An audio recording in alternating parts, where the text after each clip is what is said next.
Hola, Dios te bendiga. Continuamos con nuestros videos acerca del nuevo catecismo. Seguimos todavía dentro de la parte de la profesión de fe, pero vamos ahora al capítulo tercero, la respuesta del hombre a Dios. En los videos anteriores habíamos visto, por ejemplo, la importancia de la palabra de Dios, la Biblia, de dónde sale nuestra enseñanza, la tradición, el magisterio, cómo todo esto forma el depósito de la fe. Y vimos también entonces la manifestación de Dios y que siempre la iniciativa es de Dios. Ahora vamos a ver cómo el hombre responde ante esta iniciativa, qué espera él de nosotros y qué es lo necesario para que sea una respuesta que realmente dé frutos en nosotros. Así que vamos a comenzar en el nombre del Padre, del Hijo y del Espíritu Santo. Y como siempre te pedimos, Señor, que tu Espíritu Santo nos ilumine y nos capacite, Señor, para responderte con un corazón abierto, sincero, dócil y fiel. Que tú puedas, Señor, agradarte, se puedas complacerte, Señor, con esta respuesta y podamos así, Señor, comenzar desde ya a vivir en tu eternidad. En el nombre del Padre, del Hijo y del Espíritu Santo. Amén. Dice el párrafo 143, dice, por la fe, el hombre somete completamente su inteligencia y su voluntad a Dios. Con todo su ser, el hombre da su asentimiento a Dios que se revela. La Sagrada Escritura llama obediencia de la fe a esta respuesta de parte del hombre al Dios que se revela. Quiero decir, por lo tanto, que Dios, de una manera u otra, siempre toma la iniciativa, Dios se manifiesta en tu vida, Dios te hace un llamado, tú sientes en tu corazón este deseo, esta necesidad de responderle a Dios. ¿Qué requiere ello? La obediencia de la fe. ¿Okay? Ese sometimiento de mi inteligencia que va a buscar creer, razonar, entender cuál es la voluntad de Dios y una disposición de mi voluntad. Y esto es importante porque muchas veces nosotros vemos, yo recuerdo cuando la renovación carismática tenía allá en Puerto Rico estos grandes encuentros en el parque de pelota, en donde había, por ejemplo, estaba Padre Tardif con un ministerio de sanación tremendo y aquello se llenaba, había miles de personas allí y tú veías sanaciones, veías milagros. Algunas personas iban y decían, wow, qué lindo, y buscaban de Dios, daban una respuesta. Otros iban y decían, pues sí, wow, qué tremendo, y hasta ahí llegó. Lo mismo cuando recuerdan cuando salió la película de Passion, la Pasión de Cristo, cómo la gente fue a los cines y todo, la gente lloraba y la gente dice, wow, qué tremendo, ¿verdad? Que mucho sufrió Jesús por nosotros y qué triste, qué pena, bla, bla, bla, y todos los comentarios, pero hasta ahí llegó. Ahora tenemos, por ejemplo, la serie de Chosen y mucha gente dice, oh, qué hermoso, ha tocado mi vida y yo he sentido la presencia de Dios y yo quiero conocer a Jesús. Yo espero que sea así, porque si no quieres conocerlo, si no buscas, si no continúas, pues no sirve de nada. Cuando Cristo estaba entre nosotros en su ministerio público, hizo muchos milagros y hizo milagros ante multitudes de 5.000 personas o más. Esta gente no se quedó con él. Entonces es bien importante que lo entendamos. La fe exige una respuesta. Los demonios creen en Dios completamente. Yo diría que más que creen, tienen un conocimiento total, una aserción total de que Dios existe. Y eso no los salva. Así que esto es bien importante que lo entendamos porque a veces tenemos malas interpretaciones de lo que es la fe. Lo mismo que pensamos que fe y positivismo es lo mismo. Una persona que siempre espera lo mejor y es bien positiva, decimos, es una persona de gran fe. No necesariamente, ¿ok? No necesariamente. Y hay personas que no son positivas, pero tienen una gran fe en Dios. Así que no son cosas que no se deben confundir una cosa con la otra. En el párrafo 144 dice, obedecer en la fe es someterse libremente a la palabra escuchada porque su verdad está garantizada por Dios. Y esta es la razón, porque su verdad está garantizada por Dios, que es la verdad misma. Quiere decir, nuestra obediencia en la fe es por la autoridad de Dios. Es porque yo sé que el Hijo de Dios, el Verbo eterno, se hizo carne y que Él es el camino, la verdad y la vida, incapaz de engañar, incapaz de ser superado por nadie en cuanto a su relación con Dios y en su revelación de quién es Dios, dice la verdad, eres la verdad y por lo tanto yo obedezco totalmente. Entonces esa es la razón por la cual obedecemos. Y esto, si lo traemos a relación con nuestra vida cotidiana, es muy importante porque vivimos en un mundo en donde se viene planificando ya por décadas a través del New Age y la masonería, suplantar la verdadera religión.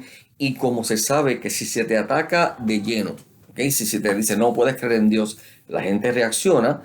Han dicho bien inteligentemente, no, tú puedes creer en Dios, pero tienes que entender que hay otras opiniones de Dios que son tan válidas como la tuya. Y entonces tú dices, ah, bueno, es verdad, hay que reconocer el derecho de los otros dioses también. Y entonces tú bajas y cuando vienes a ver, te adaptas a la idea de que, bueno, mi fe es una alternativa entre tantas otras y por lo tanto yo no tengo que, ¿verdad?, imponérselo a nadie. Y esto es un gravísimo, gravísimo error, una obra satánica muy fuerte en nuestra época y en nuestra era que ha vuelto realmente inútil muchas veces nuestro cristianismo y lo ha hecho infértil porque entonces no da fruto. Es importante, es impresionante cuando vemos los primeros cristianos y vemos los primeros siglos de la iglesia, cómo había mártires y cómo esta gente moría antes que someterse a todas estas voces que le decían, tú tienes que entender que los dioses romanos también son tan válidos como los tuyos. No, hay un solo Dios. Y ninguno de esos dioses romanos se ha hecho hombre para decirnos cuál es la verdad. Y morían y todo. Ahora hoy día, pues, nosotros queremos ser los más amables, los más simpáticos con todo el mundo. Y entonces lo que estamos diciendo es, la verdad revelada por Dios no es tan verdad. Hay que darle el mismo peso o el mismo valor que las ideas, porque son ideas sin ningún tipo de evidencia espiritual, científica o racional o histórica, que pueda tener el hinduismo, que pueda tener el budismo y que puedan tener estas otras religiones. Y cuando digo esto, siempre hay gente que oye este video y brinca y dice, ¡ah, qué atrevido! Mira cómo nos está juzgando. No, no estamos juzgando. Mira la base de su religión, como hemos dicho en otras ocasiones. El hinduismo nunca ha dicho, Dios se nos reveló y nos habló. No, porque como Dios para ellos es una energía, es una cosa, pues simplemente es la interpretación que ellos tienen de cómo debe ser Dios. Pero nunca te dicen, sí, Krishna se nos ha revelado, nos ha mostrado que este es el camino, se hizo hombre, hizo milagros. No, el budismo inclusive te dice, mira, no sabemos si hay Dios o no hay Dios. ¿Ok? El Islam tampoco, porque todo esto fue un libro escrito por Mahoma, que supuestamente se le apareció un ángel. Eso es todo. Él dijo, se me apareció un ángel, me dictó este libro y aquí está. De hacer. Después de eso no ha habido milagros, no ha habido ningún otro indicativo histórico de que esto es real, para nada. Y se sigue promoviendo igual de fuertemente o quizás tan fuertemente como el cristianismo por una sola razón, porque el credo de ellos dice cree o muere. Y cuando ellos toman posesión de un país, obligan a todo el mundo a convertirse. Y como para ser musulmán no hay que creer, simplemente hay que obedecer, pues bien fácil.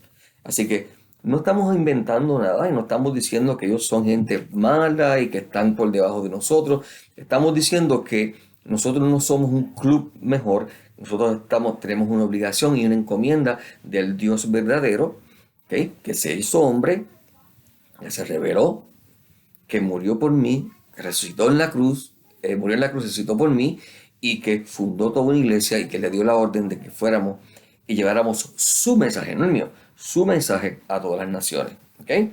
Así que la autoridad, dice ese párrafo 145, se basa en eso. En 144, se basa en que nos sometemos libremente a esa palabra escuchada porque es garantizada por Dios. ¿Okay? No por la iglesia. La iglesia sirva de esa palabra por Dios. La carta de los Hebreos, dice el número 145, es el gran elogio de la fe de los antepasados. Insiste particularmente en la fe de Abraham, ¿verdad? Y lo propone como un gran modelo, como el padre de la fe. Sabemos, si hemos leído la Biblia, o por lo menos si hemos visto la película, cómo Abraham es escogido por Dios y le hace una promesa de un hijo cuando apenas Ella él estaba ya tan viejito que ya no podía, ¿verdad? Hacer gran cosa. Y su esposa pues estaba tan viejita que ya no podía tener hijos. Y después de todos estos años juntos, pues nunca habían tenido uno. Y entonces Dios le promete, le hace salir de su patria, se va a otro lugar, le da a un hijo y luego que entonces le da a su hijo Isaac, le pide que le ofrezcan sacrificios para ponerlo a prueba. Y ante todo esto, pues Abraham pasa con A más, ¿ok? Se gradúa con colores y con máximas calificaciones. Pero eso no significa que está perfecto. Cuando leemos su historia, él dijo mentiras, tratando de que no lo mataran. Él cogió aceptó la presión de parte de su esposa y se acuesta y tiene relaciones con Agar. Y de ahí sale Ismael, el cual le va a hacer un gran dolor de cabeza luego, en el futuro, a él y a los israelitas. Así que podemos ver que también, como cualquier otro ser humano, también tiene sus defectos y sus fallas y sus fluctuaciones en su propia vida, lo cual es para darnos esperanza, ¿ok? Porque como tú y yo somos así, como tú y yo fallamos y a veces estamos bien chéveres y al otro día no, pues entonces no tenemos que pensar, no podemos ni aspirar a la fe. Estamos destinados a ser pecadores. No, ¿ok? No. Estos hombres fueron modelos precisamente por las buenas y por las malas.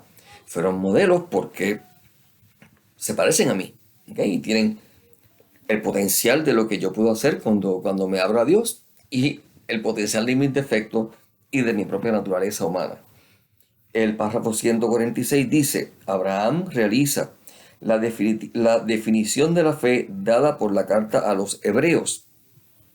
Esta definición dice, la fe es la garantía de lo que se espera, es la prueba de las realidades que no se ven. Dice esto Hebreos 11:1. La garantía de lo que se espera, la prueba de las cosas y realidades que no se ven. Fíjate que dice realidades que no se ven. Por el hecho de que no se vean, no significa que no sean realidades, no son imaginarias, no son inventadas, son reales, solo que no se ven. Así como el viento, que tampoco se ve, pero es real, totalmente real. ¿Ok? Dice, creyó Abraham en Dios y le fue contado entonces como justicia. Gracias a esa fe, Abraham vino a ser el padre de los creyentes, como dice Pablo en la carta a los Romanos, capítulo 4, versículo 11, y también como podemos ver, ¿verdad?, en su historia en Génesis 15:5. Así que si Abraham, con todos sus defectos, puede ser reconocido como padre de la fe, y la misma palabra dice que lo es, entonces tenemos que entender, ¿ok?, de que nosotros no podemos entonces sorprendernos de que se nos diga que María es madre de la iglesia y que tiene un lugar particular y especial cuando María no tuvo las caídas que tuvo Abraham. Así que si Abraham puede ser el padre de la fe, ¿por qué nos sorprende tanto de que María puede ser la madre de la iglesia? En el párrafo 147 dice, el Antiguo Testamento es rico en testimonios acerca de esta fe. La carta a los Hebreos proclama el elogio de esta fe ejemplar de los antiguos, por la cual fueron alabados. Y hay todo un listado de ellos en Hebreos 11, del 2 al 39. Sin embargo, Dios tenía ya dispuesto algo mejor, ¿okay? La gracia de creer en su Hijo Jesús, el que inicia y consuma la fe verdadera. Así que por hermoso y grande y digno de imitación que sean los ejemplos de todos estos antepasados, Abraham, José en Egipto, David, etcétera, etcétera, más grande es la fe que vamos a tener cuando Cristo venga. En el párrafo 148 dice, la Virgen María, la cual tanta gente por ignorancia, porque se les educa de esa manera, a cogerle miedo, le tiene temor y piensa que es una forma de idolatría o que estamos siéndoles infieles a Dios, etcétera, etcétera. Sin embargo, la Virgen María realiza de la manera más perfecta la obediencia de la fe. ¿Okay? En la fe, María acogió el anuncio y la promesa que le traía el ángel Gabriel, creyendo que nada es imposible para Dios, como dice en Lucas 1:37. María creyó que nada es imposible para Dios. Estamos hablando de que si para Abraham pensar que en su vejez pudiera tener un hijo era un gran milagro. Imagínate para María sin tener un hombre. Es un milagro muchísimo mayor. Y dando así su asentimiento, he aquí la esclava del Señor, hágase en mí según tu palabra. No entiendo cómo, no sé cómo, no importa, hágase en mí. Fiat voluntas tua. Lucas 1:38. Es por esto que Isabel, llena del Espíritu Santo, la saludó. Dichosa la que ha creído que se cumplirán las cosas que le fueron dichas de parte del Señor. Lucas 1:45. La misma Isabel, llena del Espíritu Santo, reconoce que María es aquella que es dichosa porque ha creído, porque ha tenido una fe que es única en la historia de la salvación. ¿Okay? Dice, por esta fe todas las generaciones la proclamarán bienaventurada. Lucas 1:48. A Abraham le llamamos el padre de la fe, a María le llamamos la bienaventurada, la gracia plena, aquella que creyó, aquella que sin ningún tipo de temor y sin tener ningún tipo de pruebas o evidencia, se entregó por completo, dócilmente a la voluntad de Dios. Así que esta María no únicamente hizo esto cuando era joven, sino que en toda la vida del ministerio público de Jesús estuvo junto a él, apoyándolo, sabiendo que tendría una muerte dolorosa, e inclusive en la misma cruz vemos a María firme a los pies de su hijo, ¿okay? Asintiendo a la voluntad de Dios. No está pidiendo en un momento, Señor, bájate de ahí que tú tienes poder para hacer eso. No, callada, en silencio, orando, asistiendo a su hijo. Luego en la resurrección, vemos cuando, por ejemplo, en el domingo, dice que María Magdalena y otras mujeres fueron a ir al sepulcro para terminar de preparar el cuerpo de Cristo. María no estaba en todo aquello. ¿Por qué no? Pues algunas personas que son quizás un poco más incrédulas podrían decir, porque estaba tan y tan destruida moralmente y estaba tan triste que no quiso salir de la casa. Estaba allí con Xanax, con medicamentos. ¿Ok? Es una posible explicación. La otra posible explicación es que como ella sabe que él dijo bien claramente que él iba a resucitar en el último día, y ya sabe que aquel que pudo hacer que ella quedara embarazada sin un hombre puede levantarse a sí mismo de la muerte, no tenía necesidad de ir allí porque sabía que no iba a estar allí. Entonces decimos, pues, ¿cuál de estas dos tiene mayor peso? Dijimos en videos anteriores, yo tengo que leer cada evidencia o cada texto bíblico dentro de todo su contexto. Si yo comparo el que estaba tan destruida que no quiso ir a la cruz con María, tú eres bienaventurada porque has creído que de todas maneras se cumpliría todo de Dios, no cuadra.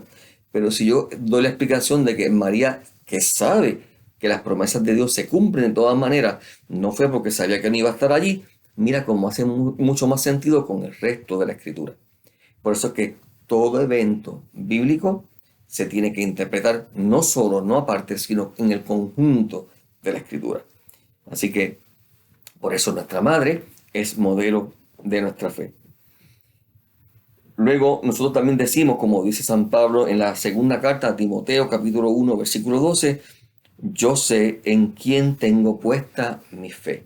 Dijimos antes que la garantía es que la palabra de Dios es la que garantiza, ¿verdad? El Dios hecho carne es el que garantiza que esta fe es verdadera.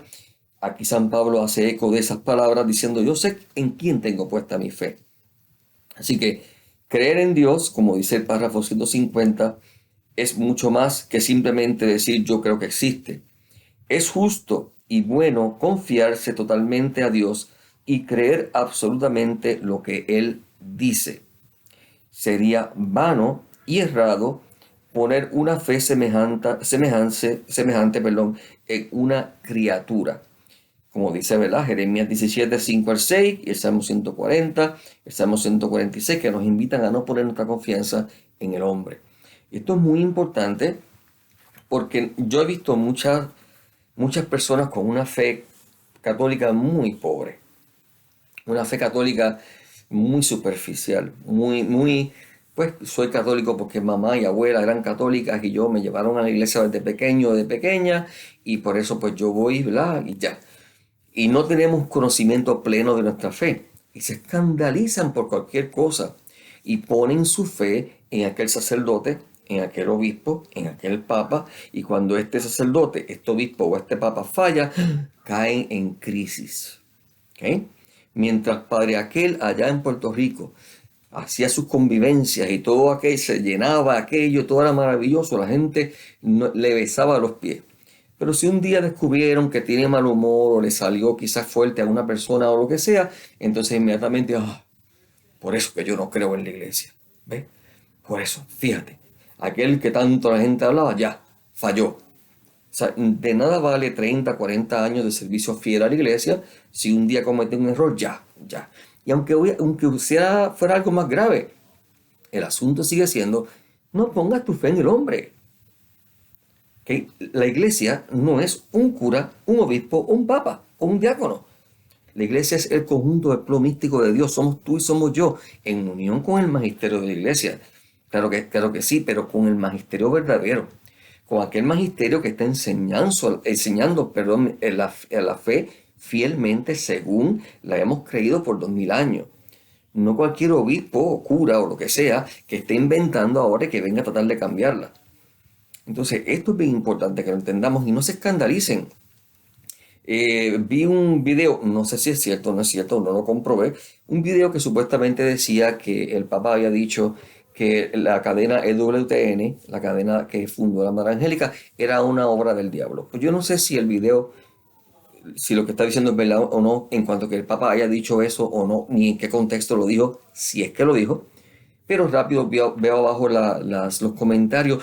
Ay, yo que tanta, ¿verdad? Tanto veía la misa en ese canal y yo que tanto pues, creía en lo que decía Madre Angélica. Ya se escandalizaron. O sea, ni siquiera sabemos si es verdad que lo dijo o no lo dijo. Y si lo dijo, está equivocado. Es su opinión muy personal y está equivocado. Y ya se escandalizaron. Y ya por eso ya vamos a cambiar el canal. Ya no hay nada que bueno que ya me escandalice. No seamos tontos.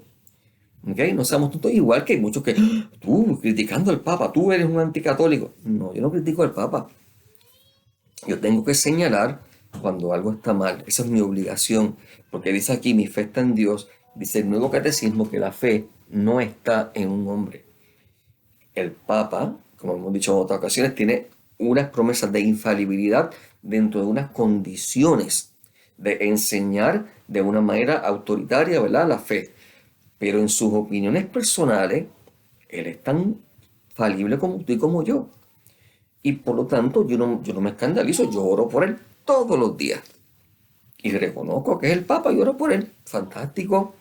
¿Ok? Pero si dice algo que está mal, más importante es defender la fe verdadera que a una persona.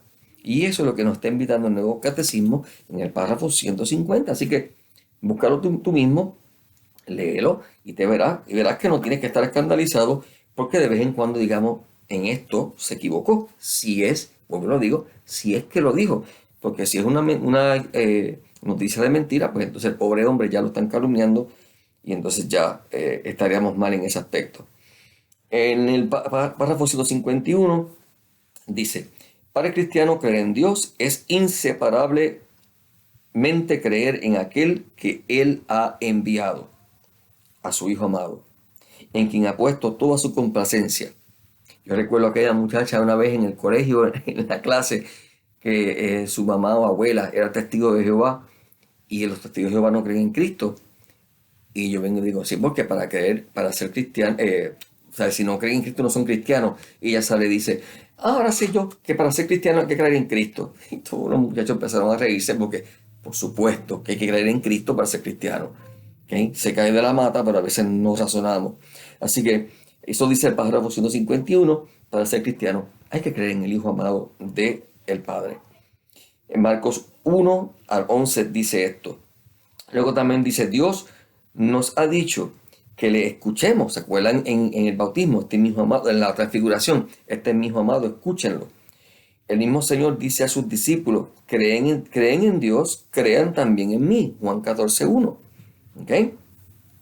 Podemos creer en Jesucristo porque es Dios, es el verbo hecho carne. Por eso dice la palabra, a Dios nadie la ha visto jamás. El Hijo único que está en el seno del Padre, Él lo ha podido ver. Juan 1:18. ¿Por qué? ha visto al Padre, Juan 6:46, Él es el único en conocerlo y en poderlo revelar, Mateo 11:27. ¿Ok? Así que nadie nos puede decir mejor de quién y cómo es Dios que su Hijo Jesús. Nadie. También creemos, dice el párrafo 152, en el Espíritu Santo. Creemos en el Espíritu Santo. ¿Por qué? Porque es Dios. La iglesia no cesa de confesar su fe en un solo Dios trino, que es Padre, Hijo y Espíritu Santo, que es una familia de amor. Así que recuerda, mi querido hermano, nuestra fe está puesta en la revelación de su Hijo, del Espíritu Santo que lo sigue promoviendo y del Padre que se ha revelado en su palabra y en 2000 años de un magisterio fiel que ha mantenido esa enseñanza y que lo ha ido profundizando y meditando y que ha dado testimonio de que estamos en la fe verdadera a base de todos los milagros que Dios le ha permitido a santos y a místicos en la Iglesia Católica para precisamente comprobar su presencia ante nosotros, y todos los milagros eucarísticos y las apariciones de la Virgen, etcétera, etcétera, pero sobre todo por el gran milagro del cambio, de la conversión en el corazón de los seres humanos cuando nos abrimos a esa gracia, de la vida plena y diferente y feliz que vivimos cuando creemos y vivimos esta revelación. Dios te bendiga.